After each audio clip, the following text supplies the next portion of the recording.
So, you've probably heard the word crypto thrown around, right? And maybe, let's be honest, it left you feeling a little out of the loop. Well, this is for you. We're just going to slow things down, use really simple language, and get to the heart of what this whole thing is actually about.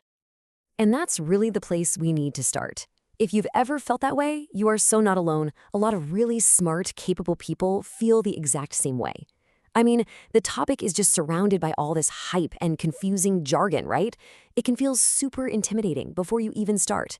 So let's just put that out there right now. That feeling, it's completely normal. And let me just be super clear about something. This is a totally pressure-free zone. My goal today is not to convince you to buy anything or turn you into some kind of tech wizard. Nope, we're just here to understand the main idea, one simple step at a time, kind of like we're just two friends talking it over. All right, let's dive in. We're going to peel back all those confusing layers and just look at the one simple idea that started this whole thing. So, when it comes down to it, what is crypto really? Okay, here it is. This is the big idea in a nutshell. Before we get into any of the how, I just want you to let this sink in. For the very first time in history, we have a way to send and store value digitally without needing a middleman like a bank to sign off on it. That right there, that's the game changer. This really helps put it all into perspective. Think about how we usually do things. You've got cash, which is direct, person to person. Then you've got banks, where everything goes through an institution, a middleman. Crypto's goal is to be more like digital cash, letting us do those direct, person-to-person exchanges, but online. And this is a really, really important point to get. Crypto isn't a company. It's not like Google or Amazon. It's more like a new kind of technology. Think of it like a new recipe for building a digital system. A system whose whole job is just to keep track of who owns what. Okay, so you're probably thinking, wait a minute, if there's no bank in the middle, how on earth does it work? Like, how does anyone keep track of anything? That's the perfect question. And to make sense of it, we're going to use a really simple metaphor that cuts through all the jargon. Let's just talk about a shared notebook. Yep, that's it. Just imagine a simple, plain, open notebook. This one image, honestly, is the key to getting how this works without getting a headache from all the technical stuff. In our little story here, this notebook is going to take the place of the bank. Now, this isn't just any old notebook. It has a few special rules. First, anyone can look at it. It's totally public. Second, and this is the big one, no single person controls it. Instead, a whole bunch of people all help keep it accurate. This idea where no one person or company is in charge, that's what people mean when they say it's decentralized. And that's a huge deal. Finally, once something is written in this notebook, it's pretty much permanent. You can't just go back and erase it.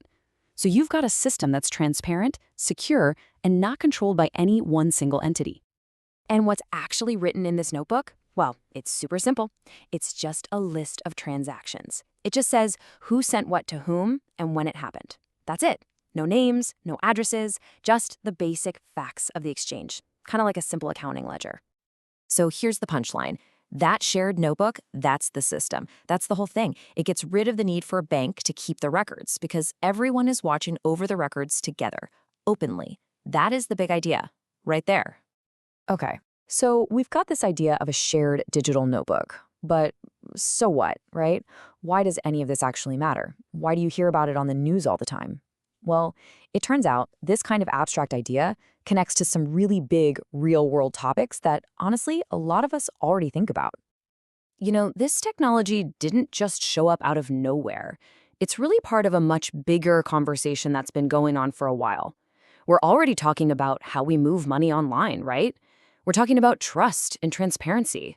We're talking about what it means to own something digital. And we're talking about new ways for creators and artists to make a living. Crypto kind of plugs into all of these conversations. So even though you hear about it mostly in terms of money, the idea behind it is actually much bigger. It's really about asking some fundamental questions, like who's in control in our digital world? Who gets to have access to things like financial tools? And what does it even mean to own something that's just a file on a computer? These are the big questions it's trying to tackle. And you know how it is. Whenever a new idea like this starts to get popular, it's almost immediately followed by a wave of hype, confusion, and, frankly, a lot of misinformation. So let's just take a second to clear the air and tackle some of the biggest myths you might have heard. All right, let's bust some myths. First up, the myth that it's only for young tech experts. The reality, so many people of all ages are just learning this stuff at their own speed. Okay, next myth, it's all scams. Well, yeah, scams definitely exist, but the technology itself is neutral, just like email or credit cards are. It's all about how people use it. And this is a big one, the myth that you have to invest money to learn. Absolutely not. You can learn everything you need to know without spending a single dime. And finally, that feeling that you're already behind? Let me tell you, this whole field is so new and still changing. Just being curious is more than enough. You're not behind. And speaking of being cautious, these tips are honestly just good advice for being online in general, right? If you ever get a message that's trying to rush you into a decision, that's a huge red flag. Same goes for any promise of guaranteed profits. There's no such thing. And seriously, don't just hand out your personal info. Most importantly, if you start to feel overwhelmed learning about this stuff, just take a break. It's okay. The internet will still be here when you get back. I really want this point to stick. Crypto should feel optional, not urgent. Real learning happens when you're just curious, not when you feel panicked or rushed. This is something you can look into on your own time, at your own speed, if you even want to. It is not a race. Okay, so we've covered a fair bit of ground, haven't we? We started with a simple definition, we used that shared notebook idea to see how it works, and we busted a few common myths. So let's just wrap it all up with the most important things to remember. If you only remember a few things from our chat today, let it be these. 1. At its heart, it's just a new digital way to exchange value. 2. You absolutely do not need to be a tech genius to get the basics. 3. Learning about it doesn't require buying it. 4. Feeling confused sometimes? Totally normal. It's part of the process. And 5, I'm going to say it one last time. You are not behind. And that's where we'll leave it. Look, the goal here wasn't to give you all the answers. It was to give you a calm, solid foundation to think with. Because the best way to learn anything new isn't to start with the answers. It's to start with good questions.